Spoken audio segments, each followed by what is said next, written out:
오늘 말씀은 시편 141편입니다. 시편 141편 우리 1절로부터 10절까지 우리 한 목소리로 함께 읽겠습니다. 다윗의 시. 여호와여, 내가 주를 불렀사오니 속히 내게 오시옵소서. 내가 주께 부르짖을 때 내 음성에 귀를 기울이소서. 나의 기도가 주의 앞에 분향함과 같이 되며 나의 손드는 것이 저녁 제사같이 되게 하소서. 여호와여, 내 입에 파수꾼을 세우시고 내 입술의 문을 지키소서. 내 마음이 악한 일에 기울어 죄악을 행하는 자들과 함께 악을 행하지 말게 하시며 그들의 진수성찬을 먹지 말게 하소서. 의인이 나를 칠지라도 은혜로 여기며 책망할지라도 머리에 기름같이 여겨서 내 머리가 이를 거절하지 아니할지라. 그들의 재난 중에도 내가 항상 기도하리라. 그들의 재판관들이 바위 곁에 내려 던져졌도다. 내 말이 닳므로 무리가 들으리로다. 사람이 밭가라 흙을 부스러뜨림같이 우리의 해골이 스올 입구에 흩어졌도다. 주 여호와여, 내 눈이 주께 향하여 내가 주께 피하오니 내 영혼을 빈궁한 대로 내버려 두지 마옵소서. 나를 지키사 그들이 나를 잡으려고 놓은 올무와 악을 행하는 자들의 함정에서 벗어나게 하옵소서. 악인은 자기 그물에 걸리게 하시고 나만은 온전히 면하게 하소서. 아멘. 오늘 내 영혼을 빈궁한 대로 버려두지 마소서라는 제목으로 시편 141편 말씀으로 우리가 말씀을 받고 이 말씀으로 또 우리가 기도할 때 우리의 삶이 정말 예배가 되는, 우리의 삶이 제사가 되는 그 일이 일어나길 주님의 이름으로 축원합니다. 오늘 시인은 2절에서 나의 기도가 주의 앞에 분향함과 같이 되며 나의 손드는 것이 저녁 제사같이 되게 하소서라고 노래합니다. 요한계시록을 보면 알 수 있듯이 이 분향은 성도의 기도를 의미하는 것입니다. 성도 여러분, 기도는 하나님께 제사를 드리는 것과 같다는 것이에요. 기도를 이렇게 제사의 이미지로 표현하는 것은 제사 제물과 제사 때 드리는 향과 같이 하나님께 기도를 드리는 것이다 라는 것이에요. 다시요. 기도는 하나님께 드리는 제사의 그 제물이고 제사 때 드리는 그 향과 같은 거라는 것이죠. 그 제사의 궁극적인 목적이 무엇인가요? 구약 제사의 궁극적인 목적은 누가 뭐라 해도 죄사함입니다. 성도 여러분, 기도를 통해 우리의 죄, 우리에게 남아있는 악을 성령의 불로 태워드리는 거라고요. 기도는 단순히 우리가 원하는 것을 하나님께 구하고 우리가 우리의 어떤 원하는 것을 하나님께 그 간청하는 것, 그것에 머무르는 것이 아니라 사실 기도의 본질적인 것은 제사입니다. 우리의 예배의 본질적인 것은 제사예요. 구약 제사잖아요. 구약의 제사가 예표하는 게 지금 신약에서의 예배고 우리의 기도잖아요. 이 기도는 기본적으로 죄 사함을 구하는 거예요. 우리에게 남아있는 그 악을 성령의 불로 태워서 분향으로 하나님께 드리는 거라고요. 물론 우리 자신의 악도 있지만 이 세상의 악에 대해서도 그래서 우리가 기도를 해야 되는 것이, 세상에 넘쳐나는 악에 대해서 우리가 기도를 할 때 그 악을 성령의 불로 태워드려서 하나님께서 기뻐 받으시는, 흠양하시는 향기로 올려드리는 거예요. 왜 하나님이 번제물을 맡으시며 번제물의 그 태워지는 냄새를 맡고 왜 기뻐하신다 하시는 줄 아세요? 바로 죄가, 악이 태워지는 냄새이기 때문에 하나님께서 기뻐하시는 거라고요. 그 소나 양, 그 동물 태우는 냄새가 뭐가 좋겠어요? 하나님이 코가 막히신 것도 아닌데 그게 아니라 그 죄, 그 악이 태워지는 것을 기뻐하신다는 거예요. 어제 시편 설교에서 사탄은 악인을 통해 우리를 공격하면서 우리도 그 악에 대항하여 똑같이 악을 행하는 악인으로 만들려고 한다고 하였어요. 성도 여러분, 예수님이 이 땅에 오신 이유는 분명히 악을 멸하기 위해서입니다. 분명히 예수께서 재림하실 때는 악을 뿌리채 뽑아 풀무불에 던지실 거라고요. 그런데 악을 뽑아내는 데는 우선순위가 있어요. 예수님이 이 땅에 오셔서 제일 먼저 누구의 악부터 뽑아내실까요? 바로 하나님의 백성의 악을 뽑아내는 거예요. 하나님 백성에게 남아있는 악을 먼저 뿌리 뽑아 태우시기를 원하는 거라고요. 성도 여러분, 이 땅에 사는 동안 우리 안에 여전히 팔팔 살아 우리를 괴롭히는 내 안에 악이 태워지는 것이 바로 복입니다. 그 자가 구원받은 자잖아요. 그렇지 않으면 예수께서 재림하실 때 큰 화를 당하는 것입니다. 울며 이를 갈게 된다라는 것이에요. 오늘 시인은 특별히 인간의 신체 기관인 귀, 손, 입, 입술, 마음, 머리, 눈을 먼저 언급하고 있어요. 그 신체 기관을 언급하고 있어요. 1절 보시면 시인은 주님께서 우리의 음성에 귀를 기울이기를 구하고 있습니다. 분명 하나님은 우리의 기도에 귀 기울이시는 분이죠. 그런데 하나님만 귀 기울이시는 것이 아니에요. 우리도 하나님의 음성에 귀를 기울여야 하는 것입니다. 기도는 그저 우리의 말만 막 쏟아놓고 끝내는 것이 아니라고요. 기도는 하나님과의 교제 시간이잖아요. 하나님과의 교제라면 우리도 이야기하고 하나님도 우리에게 이야기하시고 이게 교제잖아요. 막 우리가 누구와 교제하는데 뭐 예를 들어서 뭐 카페에서 어떤 남자와 대화를 하는데 여자와 이성과 대화를 하는데 막 내 말만 쏟아놓고 나오면 그게 교제가 돼요. 내 말도 하고 상대방 말도 듣고 그게 교제죠. 기도는 무엇보다 하나님의 음성을 듣는 것이 중요합니다. 우리가 기도 시간에는 사실 우리가 말하는 시간보다 하나님의 음성을 듣는 시간이 중요해요. 우리의 귀는 이 다른 기관과 달리 그냥 열려 있습니다. 그죠? 눈도 떴다 감았다 할 수 있고 입도 열었다 닫았다 할 수 있는데 이 귀는 그냥 열려 있어요. 그렇기 때문에 귀가 어디에 놓여 있는지가 사실 중요합니다. 귀가 세상 소리와 각종 그 유혹하는 소리, 혹하는 소리에 놓이면 이 귀는 금방 타락한다고요. 귀를 늘 하나님 음성 앞에 두어야 하는 이유가 그래서 그렇습니다. 그 하나님의 음성을 우리는 어떻게 듣습니까?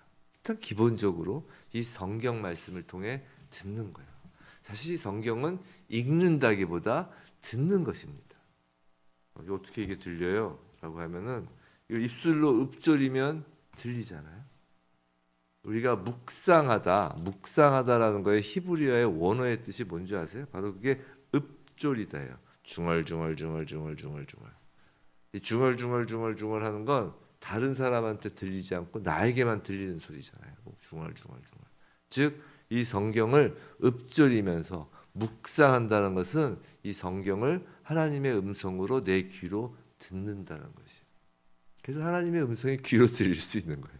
들리는 거예요. 원래 이 성경 말씀이 귀로 들리는 거라고요. 또 우리 기도 자리에서 하나님 말씀을 듣기도 하죠. 이렇게 하나님 말씀, 이 성경 말씀을 읊조리며 이것이 내 마음속에 내 귀에 들릴 때 내 마음속에 이 말씀을 통하여 하나님의 음성이 또 들리는 것이에요. 제가 말씀드렸죠? 주일날 로고스와 레마가 있는데 바로 레마가 돼서 들리는 거예요. 레마가. 그렇게 성경을 통해 하나님의 음성이 들리고 그 하나님의 음성이 하나님의 이 성경 말씀이 내 안에서 레마로 또 들리고 이렇게 하나님의 말씀을 듣는 것입니다. 기도는. 그래서 우리가 말씀과 기도가 따로 가지 않는 거예요. 자, 어쨌든 그렇게 성령의 불로 우리의 귀가 이렇게 정결해지는 거예요. 우리가 말씀이 내 안에서 귀로 들릴 때, 음성이 들릴 때 바로 우리의 귀가 정결해지는 것이에요. 왜냐하면 그 가운데 성령님이 계시기 때문에 그렇죠. 자, 2절 시인은 기도하는 손을 들기를 원합니다. 자, 손은 다른 짐승들과 사람을 구별하는 매우 특별한 신체 기관이죠. 우리 사람이 직립동물이고 이 손을 사용하잖아요. 손으로 사람은 기구를 만들고 또 필요한 것을 얻어내잖아요. 그런데 그 손으로 무엇을 잡을 것인지가 중요하다는 것이에요. 기도하는 손은 하나님을 잡는 손입니다. 근데 그 손으로 사람은 또 범죄를 저지르기도 한다는 것이에요. 빌라도 총독이 예수를 십자가에 내어주면 자신은 무죄하다고 하면서 손을 씻잖아요. 그처럼 손을 씻는 것은 죄와 관계되는 행동이에요. 내 죄를 씻는다라는 행동이라고요. 우리가 두 손을 모아 두 손을 들고 기도한다는 것은 하나님께 전적으로 항복한다는 것을 표현하는 것이에요. 우리 손으로 죄 짓기를 포기한다는 것입니다. 성령께서 손을 씻어주사 무죄하게 해주시기를 지금 간청하는 것이에요. 성령께서는 우리의 귀를 정결케 하시고 우리의 손을 깨끗게 해주시는 거예요. 이게 다 지금 우리의 기도라는 것이에요. 기도는 바로 우리의 악을 태우는 거라고 그랬어요. 우리의 귀를 정결케 하고 손을 씻어주시는 것입니다. 3절, 시인은 내 입에 파수꾼을 세우시고 내 입술의 문을 지키소서라고 고백합니다. 야고보서 3장 6절에는 이런 말씀이 있어요. 혀는 곧 불이요 불의의 세계라. 의롭다 할 때 반대, 불의의 세계라. 혀가 그렇다는 것이에요. 혀는 우리 지체 중에서 온몸을 더럽히고 삶의 수레바퀴를 불사르나니 그 사르는 것이 지옥불에서 나느니라라고 했어요. 우리가 죄를 지을 때 그 선봉에는 항상 우리의 입이 있다는 것이에요. 분노와 원망, 낙심과 좌절, 시기와 그 암투, 모든 죄된 마음이 문 밖으로 나가는 통로가 바로 입이라는 것이에요. 그래서 예수께서도 말씀하시잖아요. 입으로 들어가는 것이 더러운 것이 아니라 입에서 나오는 것이 더럽다. 다윗은 시편 39편에서 내 혀로 범죄치 아니하리니 악인이 내 앞에 있을 때 내가 내 입에 자갈을 먹이리라고 했어요. 지금 악인, 즉 원수마귀 사단이 우리 앞에서 우리 입에서 무엇이 나오는가 지금 지켜보고 있다는 것이에요. 그때 아예 자갈을 먹이라는 거예요. 하나님이 우리의 입을 정결케 하시기 전에는 침묵하는 것이 좋다는 것이에요. 분명 이사야처럼 성령의 불로 우리의 입을 정결케 해 주실 것입니다. 하나님의 말씀을 대언토록 하기 위해서 말이죠. 즉 우리의 입은 복음을 전하는 입이에요. 하나님의 말씀을 대언하는 입이라고요. 이사야처럼 성령의 불로 우리의 입을 정결케 하시는 것은 우리의 입이 그 역할을 해야 되기 때문입니다. 반드시 성령의 불로 우리의 입을 정결케 해 주실 것입니다. 우리가 기도할 때 말이죠. 4절, 내 마음이 악한 일에 기울어 죄악을 행하는 자들과 함께 악을 행하지 말게 하시며 그들의 진수성찬을 먹지 말게 하소서라고 합니다. 시인은 자신의 마음이 악한 일에 기울어지지 않기를 기도하죠. 진수성찬 앞에서 마음이 유혹되지 않기를 기도하는 것이에요. 시인은 자신의 힘으로 마음을 다스려 악을 이기기를 지금 다짐하는 게 아니에요. 내가 악을 이겨야지 각오하고 내 마음을 다스려야지 라고 해서 악이 이겨지지 않는 것을 아는 것이에요. 시인은 자신의 연약함을 인정하는 것입니다. 시인은 겸손하게 하나님께서 자신의 마음을 다스려 주시기를 간구하는 것이에요. 악과의 싸움에서 사실 고난을 견디는 그 고난도 죄, 악이 가져다 주는 고난이 있잖아요. 그 고난을 사실 그 고난을 견디는 것보다 훨씬 어려운 것은 영적 전쟁에서 세상의 다양한 유혹에서 마음을 지키고 미혹되지 않는 것이 더 어렵다고요. 아시잖아요. 사탄도 알아요. 그래서 정말 하나님의 사람을 넘어뜨리기 위해서 어떤 고난을 계속 주기보다는 형통함으로 팍 준다고요. 그러면 이제 넘어가는 걸 압니다. 그 다양한 유혹에, 그 세상의 다양한 유혹에서 마음을 지키고 미혹되지 않는 것, 그것은 내 힘으로 되지 않는다는 것이에요. 그것을 인정해야 된다는 것이에요. 내 힘으로 되지 않는다는 것을 인정하고 하나님의 도움을 구해야 하는 것이에요. 그래서 사도 바울도 선줄로 생각하는 자는 넘어질까 조심하라 라고 경고하는 거잖아요. 선줄로 생각하는 자는 넘어질까 조심하라는 것이에요. 우리 앞에 거친 음식이 있을 때보다 진수성찬이 놓여 있을 때 더욱 우리가 우리의 마음을 조심해야 되는 것입니다. 더욱 기도해야 되는 것이에요. 더욱 성령으로 우리의 마음을 지켜달라고 기도하여야 하는 것이에요. 5절, 의인이 나를 칠지라도 은혜로 여기며 책망할지라도 머리에 기름같이 여겨서 내 머리가 이를 거절하지 아니할지라. 이제 머리로 이제 기도하는 것이에요. 이 말은 우리로 치면 성도들이 잘못된 길을 걷는 나에게 책망하고 견책할지라도 이를 겸허히 수용하겠다는 말이에요.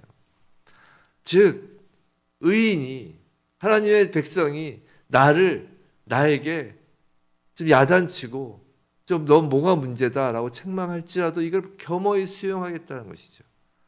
성도 여러분, 참된 지혜자는 자신을 향한 책망과 충고를 겸허히 받아들입니다. 이것을 오히려 은혜로 생각합니다. 하지만 미련하고 교만한 자는 이런 자신을 향한 충고와 직언을 듣기 싫어하고 자기 자존심만 내세우는 것이죠. 물론 충고할 때 매우 지혜롭게 해야 되겠죠. 충고지 그것이 정죄가 되어서는 안 되겠죠. 이 충고를 기쁘게 받아들이라고, 은혜로 여기라고 하면서 정죄하는 건 안 되는 것이죠. 정죄와 책망을 구별할 줄 알아야 됩니다. 사실 성도 간의 교제에서 매우 중요한 것 중에 하나예요. 이것이 서로를 바울 사도 서신서에 의하면 이것을 서로 권면하다라는 말로 얘기하죠. 권면하다.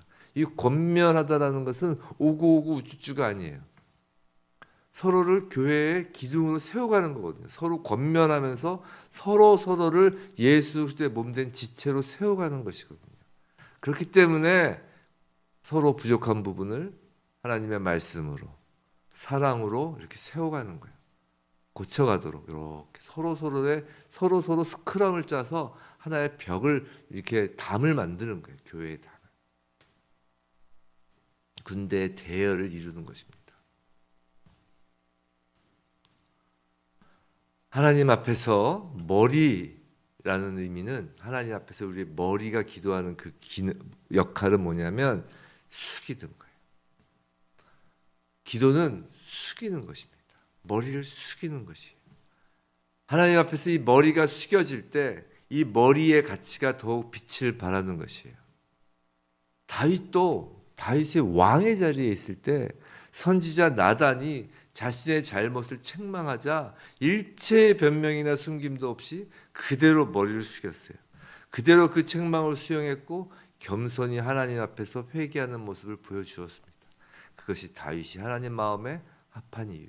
성도 여러분, 머리는 숙이는 거예요. 기도에서의 역할, 머리는 숙이는 거예요. 기도에서 머리의 역할은 생각하는 게 아니에요. 잔머리를 굴리는 게 아니에요. 기도에서의 머리 역할은 그저 숙이는 것입니다. 그저 하나님의 뜻에 숙여지는 것이에요. 또 시인은 5절 하단부부터 6절 7절에서 그들, 우리라고 표현하면서 악을 품은 사람들을 지칭합니다. 그래서 악인들의 멸망을 기도하는데 이는 곧 우리 안에 있는 악까지 지금 포함하고 있는 것이에요. 결국 기도는 우리의 악을 태우는 거라고 그랬잖아요. 시편에서 악, 원수는 이것이 누군가를 지칭하는 것이기도 하지만 또한 내 안에 있는 원수, 내 안에 있는 악을 이야기하는 것임을 잘 알고 계시죠? 자, 시인은 악을 너무도 미워하기 때문에 자기 안에 있는 악을 저주하고 있는 것이에요. 그리고 8절, 주 여호와여 내 눈이 주께 향하며 내가 주께 피하오니 내 영혼을 빈궁한 대로 버려두지 마옵소서라고 합니다. 그래서 내 영혼을 빈궁한 대로 버려두지 마옵소서, 그것을 밑에 그 풋노트를 보면 뭐라고 되어 있죠? 내 심령을 쏟아버리지 마옵소서라고 해요. 내 혼이 비어져 있게 하지 말라는 거예요. 텅텅 빈 영혼이 되지 않게 해달라는 거예요. 쏟아버려서 텅텅 비어있게 하지 않아달라는 것이죠. 악의 정체는 뭡니까? 악의 정체. 그 악의 정체가 바로 창세기 시작할 때 그 피조세계의 모습이잖아요. 허무, 공허, 흑암, 혼돈, 이게 악의 정체잖아요. 악이 가져다주는 결과이며 정체잖아요. 공허, 허무, 흑암, 혼돈. 즉, 이 악이 우리 안에, 우리의 혼 안에 담길 때 바로 우리의 그 혼이 허무, 공허, 혼돈, 그렇게 된다는 것이에요. 흑암이 된다는 것이에요. 그래서 사실 우리가 어떤 트라우마를 갖고 상처를 입고 누군가로부터 어떤 그런 공격을 받았을 때 내 마음이 막 혼란스럽고 내 마음이 갑자기 허해지고 공허해지고 그리고 그럼 이제 우울해지죠. 공허해지고 그리고 내 마음이 그 어두워질 때, 흑암에 쌓일 때, 그때가 지금 악한 영이 내 마음에 들어왔구나라는 거라고 생각하시면 되는 거예요. 자기 자신을 막 자책하는 게 아니라 무언가 악한 영이 내 혼에 담겨버렸구나 지금. 빨리 걷어내야지라고 하고 이 말씀을 붙잡아야 돼요. 시인은 자신의 눈이 하나님을 향하고 있음을 지금 노래하며 자신의 영혼을 빈궁한 대로 버려주지 말 것을 지금 결론적으로 강구하고 있는 것이에요. 이게 결론이에요. 내 영혼, 내 혼이, 내 마음이 공궁해지지 않는 것, 악으로 인하여 정말 허무에 빠지지 않는 것, 그냥 쏟아버려지지 않는 것이 결론적으로 우리의 기도입니다. 성도 여러분 생각해 보세요. 캄캄한 어둠 속에 깊은 함정이 있다고 합시다. 지금 오늘 말씀 보면 그 9절 올무를 함정을 지금 악은 우리를 넘어뜨리려고 올무를 놓고 우리를 빠뜨리려고 함정을 파죠. 아무리 우리 눈을 그 어둠에 집중하고 그 함정을 찾으려고 해도 너무 어두워 찾을 수 없다면 우리는 무엇을 찾아야 할까? 이게 무슨 말이냐면 우리 안에 갑자기 어둠이 확 밀려왔어요. 함정이 있는 것이에요. 이 어둠 안에. 우리 안에 어둠이 확 물려왔어요. 이게 올무가 안에 있는 것이에요. 도대체 뭐가 원인인지 찾아야 돼요. 무엇에 빠지지 않아야 되는지 찾아야 된다고요. 이 함정을 찾아야 되는데 너무 깜깜해서 그 함정을 찾지 못해요. 그때 무엇을 우린 구해야 됩니까? 바로 빛을 구해야 하는 것이에요. 빛이 있어야 어둠이 물러가고 우리를 빠지게 하려던 그 함정에서 빠져나올 수가 있는 것이에요. 우리 눈이 하나님을 향한다는 것, 비록 즉 소경된 우리 눈이 밝아지는 것을 의미하는 것이에요. 그래야 우리가 함정에 빠지지 않을 수 있고 또 그 흑암을 몰아낼 수가 있는 거라고요. 우리의 영혼의 눈이 하나님께 향하고 있어야 우리의 영혼이 절망과 공허함에 빠지지 않는 것이에요. 우리의 눈이 기도하는 눈은 하나님을 바라보는 거예요. 바로 이 말씀을 바라볼 때 하나님을 바라보는 거라고요. 사랑하는 성도 여러분, 이처럼 기도는 우리의 귀, 손, 입, 입술, 마음, 머리, 눈을 하나님께 내어 드리는 것입니다. 우리의 모든 삶을 제사로 드리는 것이에요. 그 기도만이 올무와 함정과 그물에서 벗어나 우리로 하여금 온전한 하나님의 백성으로 살아가게 하는 것입니다. 어찌 기도하지 않고 악이 가득한 이 땅에서 온전히 성도로서 살아가길 기대할 수 있단 말인가요? 사랑하는 성도 여러분, 부디 날마다 분향단을 드리고 정말 제사 드리듯이 기도함으로 성령의 불로 우리의 모든 신체기관, 즉 우리의 전 인격이 성령의 불로 거룩하여져서 이 땅에서 하나님의 백성으로 살아가는 우리 모두이길 주님의 이름으로 축원합니다.